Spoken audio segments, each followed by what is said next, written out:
भोपाल में IFS meet के दौरान मुख्यमंत्री डॉक्टर मोहन यादव ने वन विभाग की जमकर पीठ थपथपाई। उन्होंने कहा कि एमपी सिर्फ टाइगर और चीता स्टेट ही नहीं बल्कि अब दिसंबर तक घड़ियाल स्टेट बनने की राह पर है। सीएम ने बताया कि 2 साल में 2 नए टाइगर रिजर्व बनाकर हमने रिकॉर्ड बनाया है। अब वन संपदा के जरिए आदिवासियों की आय बढ़ाने और युवाओं को बड़े स्तर पर रोजगार से जोड़ने की मेगा प्लानिंग है। आज यहाँ वानिकी सम्मेलन और आईएफएस मीट में मैं शामिल हुआ। मेरी अपनी ओर से आईएफएस अफसर के सारे मित्रों को बधाई जो अपनी ड्यूटी से देश के अंदर सबसे अच्छे विभागों में से हमारा अपना मध्य प्रदेश का वन मंत्रालय का अमला है, जिसके कारण से चीता जैसे प्रोजेक्ट से लगा करके सभी प्रकार के वन्य जीवों की दृष्टि से वन विभाग ने अपनी अच्छी भूमिका अदा की है।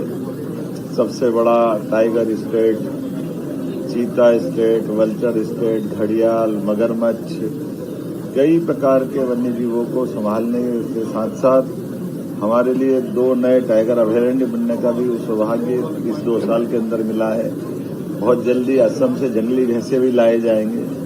मैं उम्मीद कर रहा हूं कि हमारा समृद्ध वन्य जीव संपदा का ये दौर और आगे चलता जाएगा।